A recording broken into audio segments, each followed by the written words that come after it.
A bumper crop of opium in Afghanistan represents one of the most tangible and visible failures of U.S. policy in the war-torn country, as the U.S.-led military force prepares for withdrawal by the end of the year.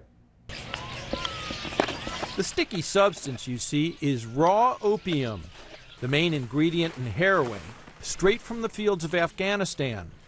A bumper crop is currently being harvested in the southern part of the country, a sign that U.S. eradication efforts are no longer working. The rebound is happening as U.S. troops are due to depart by the end of the year. The way I see it, the strategy by the Ministry of Counter-Narcotics and our foreign friends has not been successful. And that is why the cultivation has increased, and it has increased more in deserted areas. Several years ago, opium production was falling as the U.S. military sought to cut off the illicit trade as a source of funding for the Taliban. Officials say it continued to drop before ticking back up in 2012. According to the UN Office on Drugs and Crime, the amount of land used to grow poppies in Afghanistan jumped by more than 35% a year ago.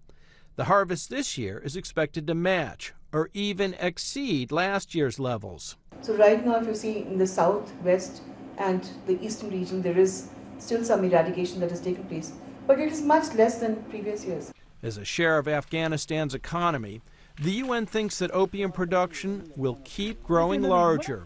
A troubling sign, officials say, as money from U.S. military contracts, as well as international aid work, goes down. Ned Barker, Associated Press.